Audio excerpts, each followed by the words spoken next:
అవుతారంటే first కవిత గారు బయటకు పోయారు. నెక్స్ట్ ఎవరో మళ్ళీ మాట్లాడుకుంటాం కదా. మనతో పాటు తెలంగాణ జాగృతి నుంచి తిరుపతి రావు గారు ఫోన్ లైన్ లో సిద్ధంగా ఉన్నారు. కవితకు అత్యంత సన్నిహితులు ఆయన. సో జాగృతి వైపు నుంచి ఎట్లా ఉంది మూమెంట్ చూద్దాం. తిరుపతి రావు గారు ఏంటి కొత్త రాజకీయ పార్టీ పెడతారా జాగృతి, లేకపోతే బీఆర్ఎస్ లోనే ఉంటారా కవిత? అంటే ఇప్పుడు మనం ఇప్పుడే అది చెప్పలేము సార్ వాస్తవానికి. ఓకే, ఇప్పుడే చెప్పలేరు అంటే అంటే దాన్ని బట్టి కేసీఆర్ రెస్పాన్స్ బట్టి ఉంటుందా? అంటే ఇక అట్లనే ఉంటది కదా సార్ ఎట్లయినా కానీ. ఎందుకు ఎందుకు హర్ట్ అయ్యారు అనిపిస్తుంది కవిత? అంటే హర్ట్ అనేది ఏం లేదు సార్ వాస్తవానికి. మీడియాలో వస్తున్నటువంటి ఇదంతా కథనాలే సార్ వాస్తవానికి. అట్లా అనేది ఏం లేదు. అంటే మీరు ఆ లేఖ చూసింది కదా సార్, అందులో పాజిటివ్స్ ఉన్నాయి, నెగిటివ్స్ ఉన్నాయి. పాజిటివ్ కూడా చాలా అంశాలు చెప్పిండ్రు, నెగిటివ్స్ ఉండేటువంటి అంశాలు కూడా చెప్పిండ్రు. దాని తర్వాత వచ్చినటువంటి కథనాలే సార్ ఇవన్నీ. ఓకే, అంటే పాజిటివ్ తో పాటు నెగటివ్స్ కూడా చాలా చెప్పారు. ఆ తర్వాత ఎయిర్పోర్ట్ లో కూడా మాట్లాడారు కదా. అదే అవును, అంటే పార్టీలో ఈ పరిస్థితి ఉన్నది, నేను ఉన్న విషయమే చెప్పాను, పాజిటివ్ చెప్పాను, నెగిటివ్ చెప్పాను. కేసీఆర్ గారు దేవుడు, కాకపోతే వారి చుట్టూ దయ్యాలు ఉన్నాయని చెప్పేసి వాళ్ళు చెప్పేస్తారు. ఎవరు దయ్యాలు? ఎవరు అనేది ఆయన ఏం చెప్తాడు అట్లా కాదు. జాగృతి ఏ విధంగా భావిస్తుంది? ఎందుకంటే జాగృతి కవిత సొంత ఆర్గనైజేషన్ కదా. ఇప్పుడు కాదు, నాకు గుర్తుంది 2007-2008 ఆ సంవత్సరంలో రాష్ట్రపతి భవన్ లో కూడా అవార్డు తీసుకున్నారు. 2007 రాష్ట్రపతి భవన్ లో అవార్డు తీసుకున్నారు. నేను కలిసినప్పుడు అది గుర్తు చేసి మీ దగ్గర విజువల్ ఉందా అని అడిగారు. అప్పుడు నేను వేరే ఛానల్ ఉన్నాయా, నా దగ్గర లేదు, ఆ ఛానల్ అడిగి తీసుకోండి అని నేను చెప్పాను. సో బీఆర్ఎస్ కంటే కూడా ఎక్కువ జాగృతి నేతలతో అనుబంధం ఉంది. 18 సంవత్సరాలుగా 2007లో రాష్ట్రపతి భవన్ లో అప్పుడు ప్రతిభా పార్టీలో ఉండే రాష్ట్రపతి, ఆమె ఉండగా అవార్డు కూడా తీసుకున్నారు. సో అట్లా చాలా మందితో సంబంధం ఉంది కదా, అట్లా అంటారా? అదే అంటే ఇప్పుడు సార్ కవిత గారు అంటే పార్టీ పక్కన పెడితే 2006లో వారి తండ్రి ఇక్కడ రాజీనామా చేసిన సందర్భంలో వారు ఇక్కడికి వచ్చింది సార్. ఏది కరీంనగర్లో ప్రచారానికి వచ్చింది. ఆ తర్వాత తెలంగాణ జాగృతి అనేటువంటి ఒక సంస్థను స్థాపించిన తర్వాత కూడా తెలంగాణ జాగృతి ఆధ్వర్యంలో అనేక కార్యక్రమాలు నిర్వహించిన తర్వాత మామూలుగా అంటే తెలంగాణ సారు చనిపోయిన తర్వాత మొట్టమొదటి దిలివెంతు విగ్రహం కూడా తెలంగాణ జాగృతి ఆధ్వర్యంలో నేను సభాధ్యక్షునే కరీంనగర్ లో వారు పెట్టడం జరిగింది. అట్లా తెలంగాణకు సంబంధించిన భావలో బాగా అనేక కార్యక్రమాలు వారు చేసి ఉన్నారు. సమ్మక్క సారక్క అనేటువంటి పాఠ్యాంశం ఒకనాడు లేకుండే, బతుకమ్మ గురించి ఎక్కడ కూడా పుస్తకాల్లో లేకుండే. అట్లా అనేకమైనటువంటి పండుగలు, పబ్బాలు, మన చరిత్ర, సంస్కృతి. పోతన ఎక్కడి వాడు అంటే వరంగల్ కడప చెందినటువంటి అని చెప్పేసి క్లైమ్ చేసిన సందర్భాలు టీవీ ఛానల్లో అనేక చర్చలు వచ్చాయి. తర్వాత మన ఏది శాతవాహనుల తొలి రాజధాని ఎక్కడ, మనమంతా చిన్నతనంలో పుస్తకాలలో కోటి లింగాల చదువుకోలేదు. ఏదో గుంటూరు జిల్లాలో ఉండేటువంటి ఒక ప్రాంతం గురించి చదువుకునేటువంటి వాళ్ళు.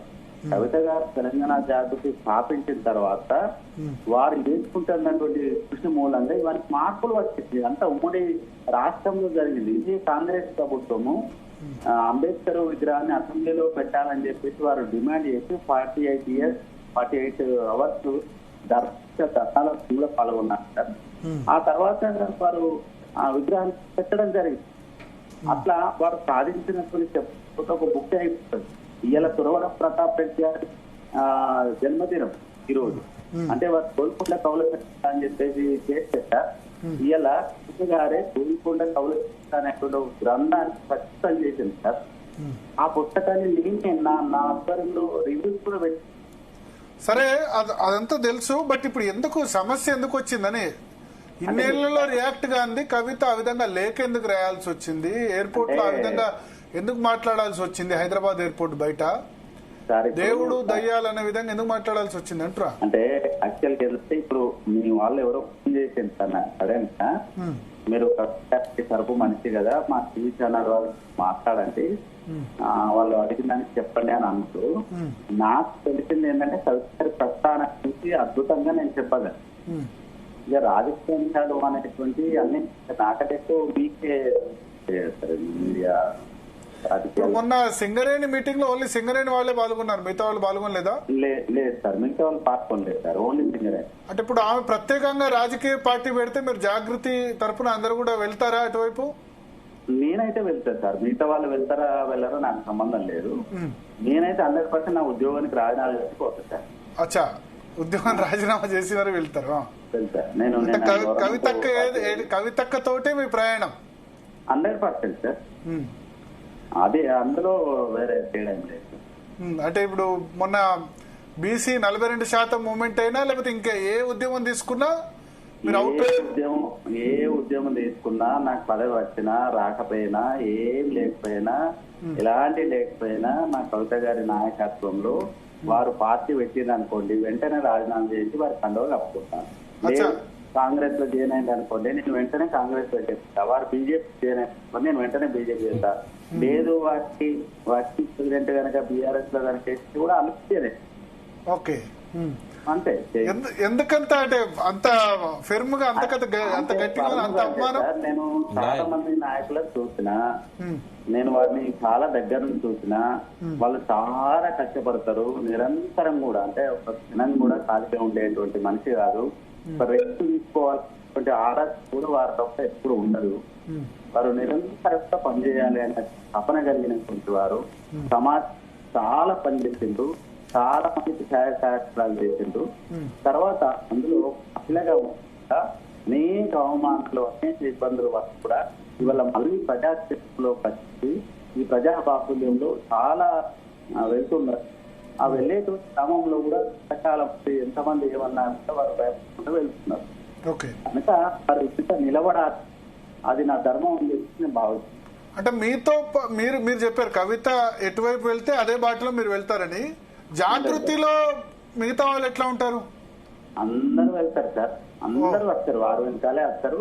అసలు పార్టీలకు ఖాళీ అయిపోతుంది వారు వస్తే. బీఆర్ఎస్ పార్టీ కూడా ఖాళీ అవుద్దా సార్? మీరు అట్లా అంటే ఎట్లా సార్? ఖాళీ అవుతుంది, సగం ఖాళీ అవుతుంది. సగం ఖాళీ అవుతుంది. ఓకే సార్, జాగృతి అంటే ఓకే, కానీ బీఆర్ఎస్ పార్టీ అంటే ఇప్పుడు బీఆర్ఎస్ పార్టీ, ఎందుకంటే చాలా మంది ఇప్పుడు మన ఎయిర్పోర్ట్ కి ఎవరు పోలేదు బీఆర్ఎస్ పార్టీ నుంచి, చూడండి ఓన్లీ జాగృతి వాళ్ళు తప్ప. పోకపోవడం వేరు సార్, వాళ్ళ లోపల ఏముంది వాళ్ళ అభిప్రాయాలు. మొన్న ఆవిర్భావ సభ నిర్వహించిండ్రు, ఆవిర్భావ సభలో జరిగినటువంటి తీర్చనలు కూడా మీరు చూసిండ్రు సార్. ఏముంటదంటే సార్, ఇప్పుడు ఉండడం వేరు సార్. ఒక సందర్భం వస్తే ఏం జరుగుతుంది అనేది తెలిసిపోతుంది. ఏమైంది ఆవిర్భావ సభలో ఏం జరిగింది? జరిగిన తీర్థనలు అంటే సార్, ఇప్పుడు ఆవిర్భావ సభలో కేసీఆర్ గారు మాట్లాడిండ్రు. మరి కేసీఆర్ గారు మాట్లాడినప్పుడు అంతకంటే ముందు ప్రారంభ పలుకులు దయాకర్ గారు మాట్లాడిచిండు. నిజానికి అక్కడ మండలి నాయకులు మధుసూదనాచారి గారు ఉన్నారు కదా సార్, మరి వారితో మాట్లాడించవచ్చు. మొదటి నుంచి ఉన్నవారు అదే జిల్లాకు చెందినవారు కదా. రెండవది, పోనీ వినయ్ భాస్కర్ గారు కూడా ఉన్నారు కదా అక్కడే, జిల్లా అధ్యక్షుడు కదా. సేమ్ ఇదే మాట విప్రకాష్ గారు కూడా అన్నారు మొన్న స్టూడియో. నేను ఏమంటున్నా సార్, సతీష్ బాబు గారు కూడా ఉన్నారు కదా సార్, ఎల్కతుర్తి వారి నియోజకవర్గం కదా. నేను ఏమంటున్నా అంటే సార్, ఇక్కడ నేను సపోర్ట్ చెప్పలేను. ఆలోచన చేయండి, ఒక పార్టీ ఆవిర్భావం, అందులో రాజకీయ సభ జరిగినప్పుడు మరి ఎవరితో మాట్లాడించాలి అనేది కూడా ఆలోచన ఉంది కదా సార్. ఇప్పుడు కార్యకర్తలు మండిపోతున్నారు వాస్తవానికి. కానీ సభ సక్సెస్ అయింది కదా, సూపర్ సక్సెస్ అయింది. సభ సక్సెస్ వేరు సార్. కేసీఆర్ గారు కోసము లక్షలాది మంది తరలి వస్తారు సార్. సభ సక్సెస్ అవ్వడం ఏంటి సార్? ఇప్పుడు సభ జరిగిన విధానం మీకు నచ్చలేదు, జాగృతికి నచ్చలేదు. జాగృతి అని కాదు సార్, జాగృతి సంబంధం లేదు నాకు. పర్టికులర్ గా ఇప్పుడు ఆవిర్భావ సభ అంటే పార్టీ విధానాలు, పార్టీ భవిష్యత్తు, కార్యకర్తలకు ఇచ్చే భరోసా ఇత్యాది అంశాల మీద ఉండాలి కదా సార్. నేను అనేది అక్కడ ఎక్కడ ఉంది? ఒక ఎన్నికల సభలాగా ఆవిర్భావ సభ నిర్వహిస్తే ఎట్లా? Okay, so not only Jagruthi, BRS నుంచి కూడా చాలా మంది కవిత గనక బయటికి వెళ్తారు. 100% చాలా మంది ర్యాలీ చేస్తారు, కానీ అది ఏం జరుగుతుందో మనకు తెలియదు. ఓకే, సో ఇప్పుడు కేసీఆర్ మాట్లాడితే కన్విన్స్ చేస్తే గనక అవి కంటిన్యూ అవుతారు. సరే, ఇప్పుడు కేసీఆర్ కన్విన్స్ చేసే పరిస్థితి ఉంటే ఇప్పుడు మనమే మీడియాలలో చూస్తున్నాం కదా, ఎవరో దూతలు వేయండు, వాళ్ళు మాట్లాడిండు, వీళ్ళు మాట్లాడిండు అని అంటున్నారు కదా సార్. మరి ఆ కన్విన్స్ చేసే పరిస్థితి ఉంటే ఆయనే ఫోన్ చేసి మాట్లాడే పరిస్థితి ఉండాల్సిందే కదా సార్ వాస్తవానికి. ఓకే ఓకే అదే మనం, ఏమంటారు